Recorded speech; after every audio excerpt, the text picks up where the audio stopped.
Beleza, gente? Aqui canal Revisando Direito. Meu nome é Jorge Bertino e a gente hoje vai falar sobre sentença, elementos da sentença. A gente precisa, claro, ter definido o que seria sentença. Então, sentença é o provimento judicial, o ato do juiz, pelo qual ele encerra a fase de conhecimento ou extingue a execução. Claro que quando ele extingue essa fase de conhecimento, ele pode extinguir com ou sem resolução do mérito. Tá bom? Gente, o processo iniciou lá com a petição inicial, foi andando, teve a distribuição, teve audiência de conciliação ou não, teve a contestação, teve a resposta, teve instrução, teve saneamento, teve instrução, enfim, teve todos aqueles incidentes, tudo aquilo que acontece no processo. E, ao fim dessa fase de conhecimento, o juiz vai ter que se pronunciar e decidir aquele caso, né? Então, essa decisão é que a gente chama de sentença. Diferente da decisão interlocutória, que a gente viu que são causas incidentais que o processo vai continuar. Nesse caso, não. A fase de conhecimento, aquela fase que o juiz conheceu tudo e, perante o primeiro grau, aquele processo vai se encerrar. Claro que a gente diz que é a fase de conhecimento ou vai extinguir a execução, ok? Só que essa sentença, ela tem requisitos essenciais que tem que ser observado, sob pena de nulidade. Se alguns desses requisitos não estiverem presentes na sentença, essa sentença vai ser nula, né? Pode ser até bom para uma parte, né? Para a parte que perdeu, pode ser bom anular a sentença. Para a parte que ganhou, não interessa não.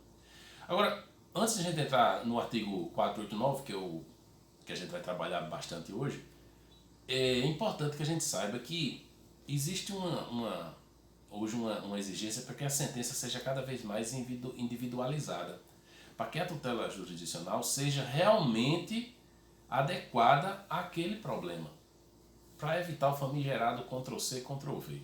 Né? Só que isso a gente também não pode jogar a cargo só dos julgadores, porque muitas vezes as demais, a gente sabe que a sentença ela tem uma simetria com a petição inicial.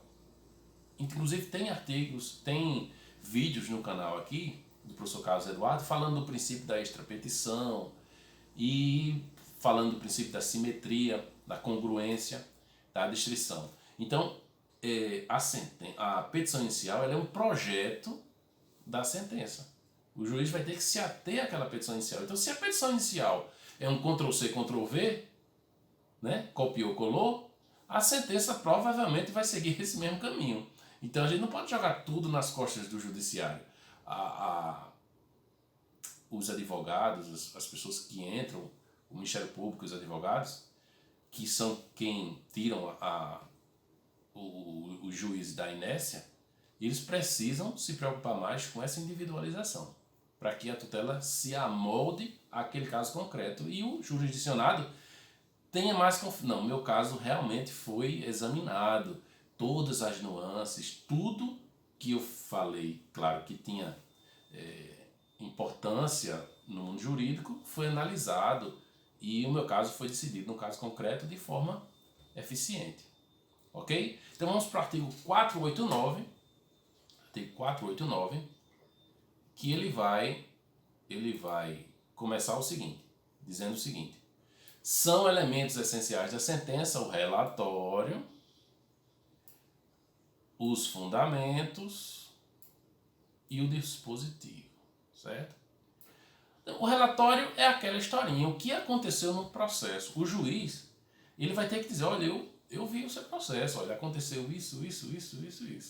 Claro, aí vai conter os nomes das partes, a identificação do caso, a suma do pedido. A pediu isso. Mas B contestou e disse isso. E o registro das principais ocorrências havida no andamento do processo. Teve tutela provisória requerida, e foi deferida, teve incidentes processuais, teve a desconsideração da personalidade jurídica, enfim, tudo que aconteceu durante o processo, aquelas coisas importantes, né? Ele vai ter que contar naquela historinha do relatório, tá bom? Agora, aí vamos para os fundamentos. Esse que a gente olha, preste atenção, porque é onde está a chave da sentença, é no fundamento. É onde as teses jurídicas vão ser analisadas, as teses que o advogado trouxe vão ser analisadas pelo juiz.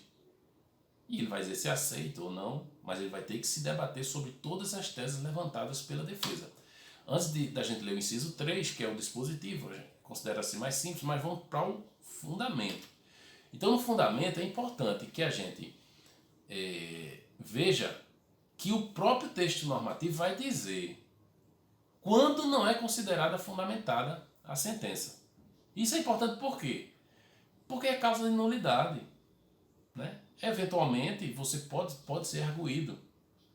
Pode ser arguída uma causa de nulidade, inclusive em sede de ação rescisória, né? Então é importante demais que a gente preste atenção.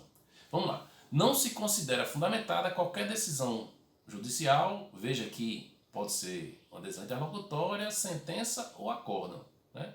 Mas é lógico que a gente está estudando aqui a sentença. Mas vamos ver. Se limitar à indicação, à reprodução ou à paráfrase de ato normativo sem explicar sua relação com a causa ou a questão decidida. Vamos dar um exemplo para ficar mais prático. Suponhamos que o professor Carlos Coutinho, né, que não é Carlos Eduardo, não, é Carlos Coutinho agora, Duduca.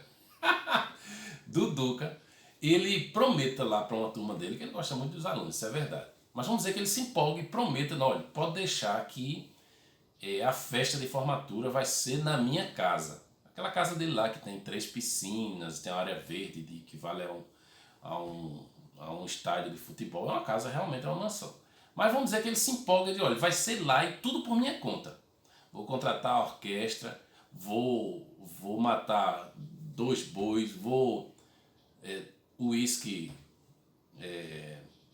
Black, Johnny Black, vai ser tudo por minha conta. Vocês não se preocupem, porque essa turma é muito boa e eu tô folgado, eu vou fazer isso. Beleza, a turma não se prepara e vai. Quando chega lá na formatura, aí perto do dia da festa, ele... Gente, eu tenho uma notícia que não é muito boa não. Eu não estou em condições de fazer a festa não. Aí vamos lá, né? Vamos pegar esse caso aí. Ele fez efetivamente um contrato que não é oneroso, um contrato gratuito, mas gera responsabilidade, né? Por quê? Porque houve realmente um dano moral, no mínimo, né? Aí tá claro que a turma não se preparou, aconteceu lá, chegou perto da festa e aí, como é que fica, né? Para fazer uma festa de formatura faltando 1 dia, 2 dias, não tem como. E todo mundo se confiando porque o professor tinha prometido que estava tudo certo, né? Então, assim, gera o dever de indenizar porque causou. Aquele que causa dano, a gente tem no 927 que aquele que causa dano tem que indenizar. 927 do Código Civil. Só que o que acontece?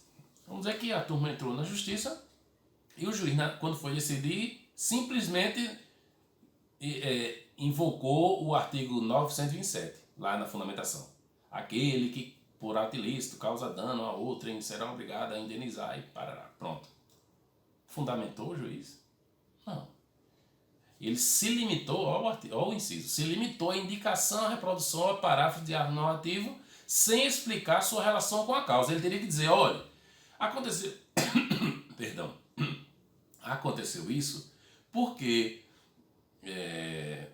ele vai ser obrigado a indenizar porque ele gerou uma expectativa e por conta dessa expectativa ele vai ter que dizer que foi o tipo de contrato gratuito, que só gera obrigação para uma das partes, mas mesmo esse contrato gratuito, por conta dele não ter sido adimplido, cumprido, gerou um prejuízo de ordem moral, porque a tristeza... E ele vai ter que fazer toda uma historinha para que aquele caso lá se adeque àquela norma, né?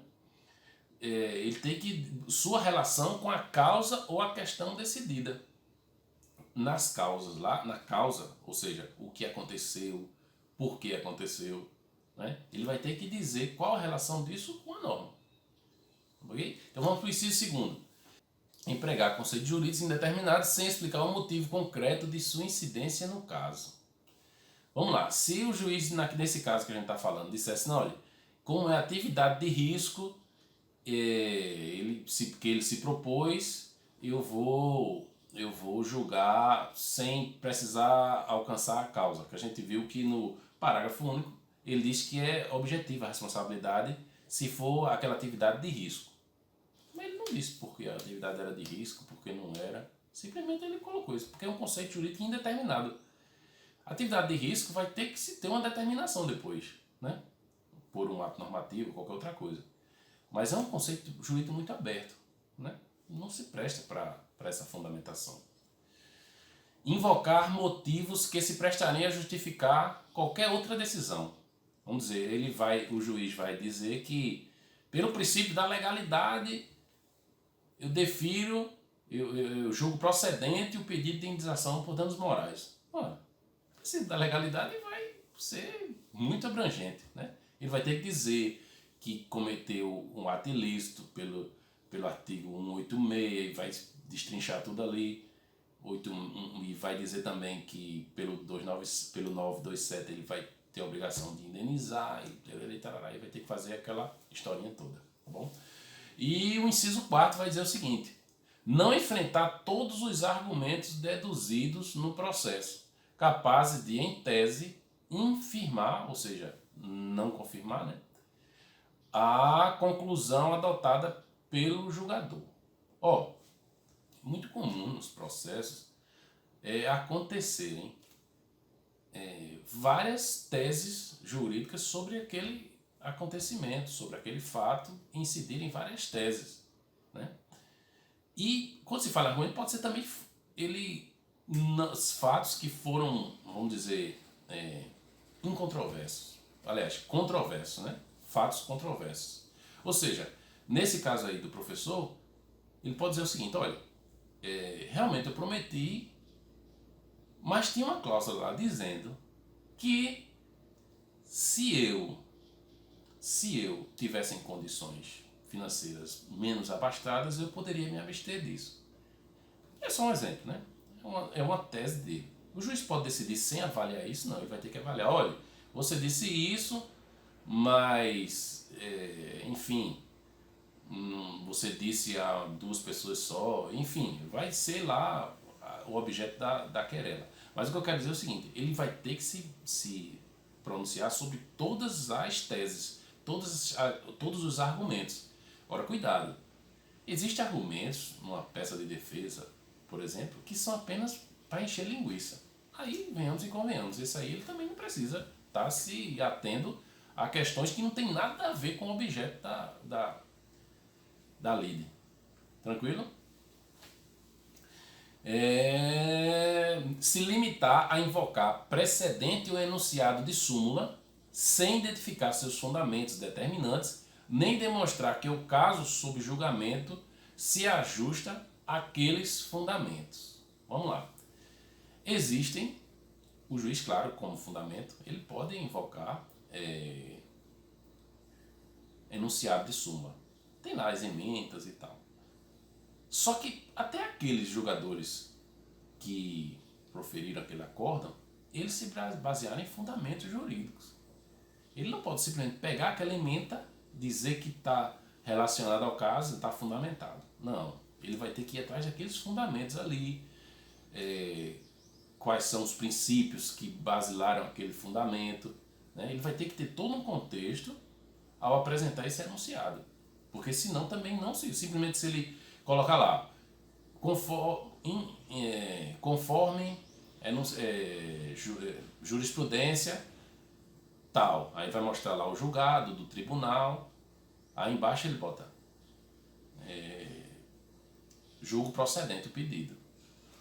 Não, ele vai ter que adentrar, mesmo que seja só sobre aquela ementa, aquele julgado anterior de um tribunal que ele esteja se baseando, ele vai ter que ver quais foram os fundamentos que fizeram com que aqueles jogadores decidirem daquela forma. Entendeu? Vamos para o sexto. Gente, esse sexto é muito importante. Por quê? A gente está indo para um caminho para que a jurisprudência ela fique mais uniforme. A gente tem até um vídeo também no canal falando sobre uniformização da jurisprudência. É muito importante que a gente saiba o incidente de resolução de demandas repetitivas, incidente de assunção de competência. É importante que a gente saiba o que é isso, mas não é o objeto do nosso vídeo agora, tá bom? Mas ele deixar de seguir enunciado de súmula, jurisprudência é o precedente invocado pela parte, sem demonstrar a existência de distinção, no caso em julgamento, ou a superação do entendimento. Ó, preste atenção. Não é que o juiz esteja obrigado a seguir aquela súmula, aquela jurisprudência ou aquele precedente, não. Ele pode não seguir, desde que ele diga que, olha, esse entendimento aí já está superado. Hoje o entendimento é outro. Ou que ele diga, não, esse caso não se amolda exatamente nessa jurisprudência. Vamos dar um exemplo de superação para ficar mais fácil? As pessoas que vivem em união estável, elas não são casadas legalmente. Mas por decisão do Supremo e tudo mais, se convencionou que onde se tem cônjuge, você trata da mesma forma jurídica do companheiro. Praticamente é isso. Então, assim, se você vê um entendimento falando apenas do cônjuge e o juiz dá tratamento diferenciado ao companheiro, se tiver, mesmo que tenha súmula ou jurisprudência, o caso repetitivo dessa forma, o juiz pode dizer, olha, hoje esse entendimento está superado. Né? Hoje se trata o cônjuge praticamente da mesma forma, juridicamente, né, os efeitos dessa questão jurídica, da mesma forma que o cônjuge, o casado, legalmente. Tá bom? Então, assim, aí vamos ver. Distinção. Aí é um caso concreto que é diferente. Olha, vamos dizer esse caso do professor que prometeu a festa e não fez. Existe súmula, existe julgados sobre isso. Mas o caso dele foi especial. Ele prometeu na sala de aula, em tom jocoso, por exemplo. Né? Só um exemplo. Ele prometeu na sala de aula, mas com ânimos jocando, ou seja, ele estava brincando. Né? Ele foi um exemplo didático que ele deu na sala de aula. Ele não fez efetivamente um contrato. É só um exemplo. Né? Então você vai dizer, olha, existe, realmente seria caso de responsabilidade e tal. Mas como no caso concreto ele não foi efetivamente, a turma não entendeu, mas ele só fez uma brincadeira. Enfim, é só um exemplo. Então esse caso não se adequa ao caso lá que está no TRT, ou aliás, no Tribunal de Justiça, né? Enfim, um tribunal que tem uma jurisprudência consolidada, mas não se adequa a esse caso concreto porque ele teve essa particularidade. Ok, gente? Gente, para o vídeo não ficar muito grande, a gente depois vai voltar a esse caso. Vamos para o dispositivo, né? E o dispositivo é onde o juiz vai resolver as questões principais que as partes lhe submeteram. Ou seja, ele vai dizer realmente julgo procedente, o pedido de indenização. Pronto, ele não vai mais fundamentar nos termos do artigo tal. Não, ele só vai dizer realmente o que é.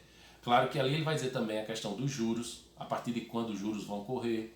Ele vai dizer também, ele vai se pronunciar em relação às custas, a relação aos honorários, né?